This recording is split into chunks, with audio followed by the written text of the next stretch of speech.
Welcome back to another video. Monday രാവിലെ ഓഫീസിലേക്ക് പോകുന്ന കോലാണ് നിങ്ങൾ ഈ കണ്ടുകൊണ്ടിരിക്കുന്നത്. ക്ലൈമറ്റ് ഒക്കെ ചേഞ്ച് ആയതുകൊണ്ട് വലിയ കുഴപ്പമൊന്നുമില്ല. അപ്പം ഇങ്ങനെ ഓഫീസിലേക്ക് പോയിക്കൊണ്ടിരിക്കുകയാണ്. ഇന്ന് മൺഡേ ആയതുകൊണ്ട് പോകാനൊരു മടിയൊക്കെ ഉണ്ടായിരുന്നു. പിന്നെ പോകാതെ വേറെ ഓപ്ഷൻ ഇല്ലല്ലോ, ജീവിക്കണ്ടേ. കാരണം നമ്മളൊക്കെ ഈ പ്രവാസ ലോകത്ത് വന്നിരിക്കുന്നത് കഷ്ടപ്പെട്ട് പണിയെടുക്കാൻ വേണ്ടിയിട്ടാണല്ലോ. അപ്പം ഇങ്ങനെ പോകുന്നു. ഈ വഴി നിങ്ങൾ ആരെങ്കിലുമൊക്കെ അറിയാമോ? ഇത് ബർദുബായ് ഏരിയ ആണ്. ഈ വഴി അറിയാവുന്ന ആരെങ്കിലുമൊക്കെ ഉണ്ടെങ്കിൽ കമൻറ്റ് ചെയ്യും. അങ്ങനെ ഓഫീസിൽ വന്ന് രാവിലെ ഇങ്ങനെ ഇരുന്നു, സിസ്റ്റമൊക്കെ ഓണാക്കി. മോളുടെ ഫോട്ടോയാണ് അതിലിട്ടേക്കുന്നത്. അത് കഴിഞ്ഞ് കുറച്ച് ഫോട്ടോസും കാര്യങ്ങളൊക്കെ എടുത്തു. അപ്പം നിങ്ങൾക്ക് തോന്നും ഞാൻ ഓഫീസിൽ വന്നിരിക്കുന്ന ഫോട്ടോ എടുക്കാനാണോ, വീഡിയോ എടുക്കാനാണോ എന്നൊക്കെ. അല്ല, ഇതിൻ്റെ ഇടയ്ക്ക് ചുമ്മാ എടുക്കുന്നതാണ്.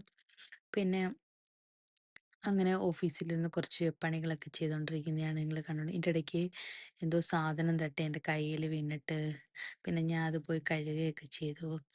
ആ, അതൊരു പെയിൻറ് പോലത്തെ ഒരു സംഭവമാണ്. അതൊക്കെ ആയിക്കണോ കയ്യിലൊക്കെ. പിന്നെ അവിടുന്ന് വീണ്ടും കുറച്ച് പണിയും കാര്യങ്ങളൊക്കെ ഉണ്ട്. ഇതിൻ്റെ ഇടയ്ക്ക് ഇങ്ങനെ അതെന്തൊക്കെയോ മൈൻഡിലൂടെ ഇങ്ങനെ കടന്നു പോയിക്കൊണ്ടിരിക്കുന്നുണ്ട്. ഒട്ടും പ്രതീക്ഷിക്കാതെ മൈൻഡിൽ എന്തൊക്കെയോ കടന്നു പോകുന്നു. അതിൻ്റെ ഇടയ്ക്ക് വർക്കും കാര്യങ്ങളൊക്കെ. പിന്നെ അങ്ങനെ ഇരുന്നപ്പോൾ മോളെ കാണണമെന്ന് തോന്നി. പിന്നെ അവളെ വിളിച്ചിട്ടൊരു വീഡിയോ കോളൊക്കെ ചെയ്ത് സംസാരിച്ചു.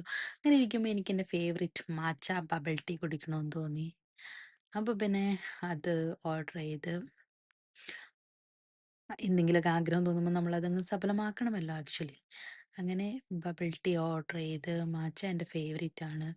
അങ്ങനെ മാച്ച കുടിക്കുന്ന ഇതാണ്. അത് കുടിക്കുമ്പോൾ ഉണ്ടാകുന്ന ഒരു ഭയങ്കര, നമുക്ക് അത്ര ഇഷ്ടപ്പെട്ട സാധനം കുടിക്കുമ്പോൾ ഉണ്ടാകുന്ന ഒരു എക്സ്പ്രഷനാണ് നിങ്ങൾ ഈ കണ്ടുകൊണ്ടിരിക്കുന്നത്. വേറെ പ്രത്യേകിച്ച് കാര്യമൊന്നുമില്ല അതിനകത്ത്. അതൊക്കെ ഇങ്ങനെ ഓർഡർ ചെയ്ത് ഇങ്ങനെ കുടിച്ച് കൊണ്ടിരിക്കുമ്പം ആലോചിച്ചു. കുറേ ഇപ്പം പനിയായതിനു ശേഷം ഒരു 2 ആഴ്ചയോളമായിട്ട് ജിമ്മിലോ കാര്യങ്ങളിലോ ഒന്നും പോയിട്ടില്ല. അപ്പോൾ ജിമ്മിലൊക്കെ പോകണമെന്നൊക്കെ ഇങ്ങനെ ചിന്തിച്ചു.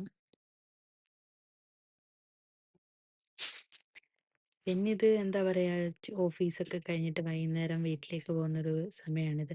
അത് കഴിഞ്ഞ് പിന്നെ ജിമ്മിൽ പോയി വർക്കൗട്ടൊക്കെ കഴിഞ്ഞ് ഇറങ്ങിയിട്ട് പിന്നെ വർക്കൗട്ടൊക്കെ കഴിഞ്ഞപ്പോൾ വിശക്കുമ്പോൾ എന്തെങ്കിലും കഴിക്കാമെന്ന് വിചാരിച്ചു. ഞാനും എൻ്റെ അനിയത്തിയും കൂടി ഇങ്ങനെ നിൽക്കുകയാണ്. പക്ഷേ അവളൊന്നും കഴിച്ചില്ല, ഞാനും ഒന്നും കഴിച്ചില്ല. ആക്ച്വലി ഞാൻ ഒരു ജിഞ്ചർ ലെമൺ